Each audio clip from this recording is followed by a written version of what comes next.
Shalom saudara, salam sejahtera. Kebenaran hari ini berjudul kebanggaan orang percaya. Menjadi Kristen berarti membawa diri kepada masalah besar.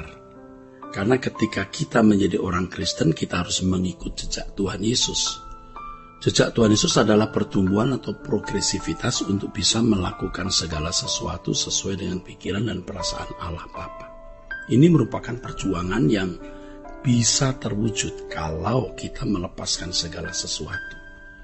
Itulah sebabnya dalam Lukas pasal 14 ayat 33, Tuhan Yesus berkata, kalau kamu tidak melepaskan dirimu dari segala milikmu, kamu tidak dapat jadi muridku. Oleh sebab itu kita tidak bisa memiliki kerajaan surga, sekaligus juga memiliki kerajaan dunia. Tidak bisa dua-duanya. Kita tidak bisa memiliki Tuhan tapi juga memiliki dunia. Bahkan kita pun tidak berhak memiliki diri kita sendiri, lalu juga memiliki Tuhan. Inilah konsekuensi sebagai anak tebusan. Segala sesuatu yang kita miliki menjadi milik Tuhan dan kita harus rela melepaskan semuanya menjadi milik Tuhan. Sebab hanya dengan cara demikian kita bisa dibentuk untuk bisa dikembalikan ke rancangan Allah semula. Kalau kita merasa memiliki diri kita, merasa berhak memiliki kesenangan, merasa berhak memiliki kebahagiaan, proses untuk dikembalikan kepada rancangan Allah semula tidak akan terwujud, tidak akan bisa berlangsung. Dengan demikian, kalau kita memiliki komitmen sungguh-sungguh mau ikut Yesus, kita hanya boleh memiliki satu saja, Tuhan. Hanya Tuhan yang menjadi milik kita. Kebanggaan kita adalah memikul salib, kebanggaan kita adalah menyangkal diri, kebanggaan kita hanyalah melakukan kehendak Bapa. Kurang dari itu tidak bisa. Menjadi orang Kristen harus benar-benar rela dibawa ke pembantaian seperti domba dibawa ke pembantaian, saudara. Kita hanya bisa berkata, ya aku bersedia Tuhan. Nah inilah orang yang telah berhenti memiliki dirinya sendiri. Saudaraku, memang proses menjadi orang percaya yang benar itu tidak bisa terjadi dalam waktu singkat, tetapi melalui proses yang panjang dan itu menyakitkan. Proses seperti ini, saudaraku, itu luar biasa indahnya. Ketika kita dapat merasakan damai sejahtera yang melampaui segala akal di tengah-tengah pergumulan hidup yang kita alami untuk menjadi serupa dengan Yesus atau memiliki pikiran dan perasaan Allah. Akhirnya kalau dulu kita menikmati dosa, menikmati kepuasan-kepuasan daging seperti kuliner, seks, kehormatan manusia, pujian, sanjungan, uang, dan lain-lain. Kita merasa bangga memiliki hal-hal itu. Dan kita merasa terpandang dengan kedudukan, pangkat, dan lain-lain yang kita miliki. Dengan cara begitu kita menikmati dunia ini. Dulu kita menikmati dosa, ya. Kita merasa bangga memiliki ini itu, kita merasa terpandang dengan kedudukan, pangkat, dan lain-lain. Namun sekarang kita menikmati kesucian. Kalau kita menikmati segala sesuatu yang berasal dari dunia ini, kita pasti terjebak dalam kecanduan yang membuat kita makin terpisah dari Allah. Kita mengeliminir Allah, ya, menyingkirkan Allah. Kita memisahkan diri dari Allah. Dengan kata lain, keluar dari hadirat Allah.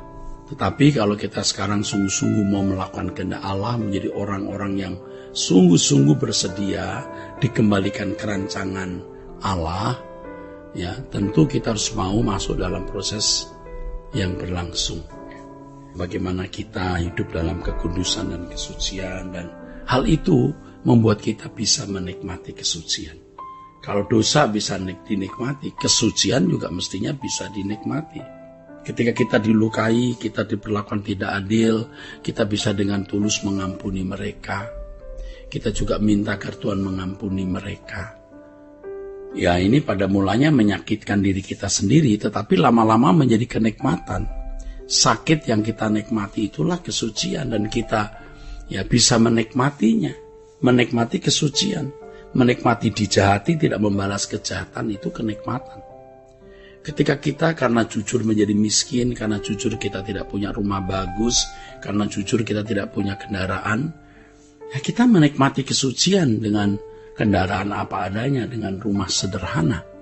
Ketika kita tertindas, diperlakukan tidak adil, kita menjadi terbelakang. di mata manusia kita diinjak-injak, tapi kita menjalani dengan sukacita karena kita tidak mau berbuat dosa. Saudara tahu, itu kita menikmati kesucian Tuhan. Dalam kenikmatan menikmati kesucian Tuhan, kita seperti diangkat terbang tinggi. Kita masuk dalam dimensi Allah. Kita akan bisa mengerti rencana-rencana Allah di dalam hidup kita melalui perjalanan hidup seperti ini. Baru kita bisa mengerti apa artinya menyatu, yang saya sering istilahkan krek dengan Allah.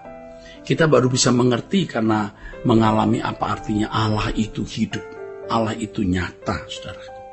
Nah, sebenarnya banyak orang Kristen yang tidak yakin Allah itu ada, termasuk para teolog yang berbicara tentang Allah. Kalaupun dia bicara Allah itu ada, dia hanya berteori. Buktinya apa? Dari cara bicaranya saja, dari kualitas hidupnya, kita tahu bahwa dia tidak menghayati Allah itu hadir, Allah itu hidup. Ketika kita diberi kesempatan oleh Tuhan untuk berbalik, tapi kita tidak berbalik, maka kita tidak akan pernah mencapai kecerdasan rohani. Itu berarti sama tidak mengalami keselamatan. Dan orang-orang seperti ini gagal. Mereka, ya mungkin belum tentu ya saudaraku, masuk neraka, tapi mereka tidak pernah menjadi anggota keluarga kerajaan karena mereka punya standar hanya baik. Sebab untuk masuk anggota keluarga kerajaan harus sempurna seperti Bapa dan serupa dengan Yesus. Orang-orang seperti ini ya tidak bisa diajak menderita bersama Tuhan, tapi bisa jadi orang Kristen baik, bisa memberi perpuluhan memang ya, bisa membantu kegiatan gereja, tapi tidak bertumbuh untuk serupa dengan Yesus. Mereka masih egois dalam percakapan, sehari-hari masih nampak kesombongannya. Dan tentu dengan kecerdasan mereka bisa menutupi diri sedemikian rupa, seakan-akan mereka orang baik, rohani, padahal mereka bukan orang yang berkenan di hadapan Allah. Sebab yang ada di tahta hati mereka adalah diri mereka sendiri. Seseorang yang sudah mengecap kesucian, itu baru bisa mengecap kebaikan Tuhan, karena kebaikan Tuhan tidak diukur oleh berkat-berkat jasmani, tapi diukur oleh karyanya yang membentuk dirinya menjadi serupa dengan Yesus, yang membentuk dirinya untuk bisa menikmati kesucian. Jadi kebaikan Tuhan harus kita maknai ketika kita bisa mencapai kesucian Tuhan, dan ketika kita bisa menikmati damai sejahtera Allah yang melampaui segala akal. Itulah puncak fokus dan proyeksi yang benar dalam hidup. Ketika kita mencapai persekutuan dengan Allah yang ideal, di situ kita baru bisa mengenal Allah. Saudaraku, sering dikatakan mengenal Allah adalah ketika kita mengalami perjumpaan dengan Allah. Dan itu benar. Disitulah sebenarnya kita benar-benar memiliki iman yang sejati ketika mengalami perjumpaan dengan Allah. Dan itu pasti mengubah hidup kita sehingga kita memiliki kualitas karakter yang baik. Nah, ironinya banyak orang yang berdebat tentang Allah, bicara tentang Allah, tapi mereka belum menghayati Allah. Mereka itu sebenarnya menjadikan Allah seperti barang dagangan, ya. Mereka menjual Allah itu untuk sebuah reputasi dan prestis mereka. Tapi mereka merasa sedang membela Allah, apalagi kalau mereka bisa menyerang orang-orang yang dianggap sesat, dianggap merusak kebenaran Injil. Padahal mereka sendiri yang mengatakan orang lain sesat, dia sendiri sesat sebenarnya. Dari kualitas hidup mereka yang rendah itu sesat. Kesesatan jangan hanya bicara soal pengajaran, karena kalau soal pengajaran ya relatif. Orang bisa berkata si A itu benar, yang lain bisa berkata itu salah. Kebenaran sejati terpancar dari kehidupan yang serupa dengan Yesus. Nah, kiranya kebenaran ini memberkati saudara-saudara sekalian. Sola Gracia.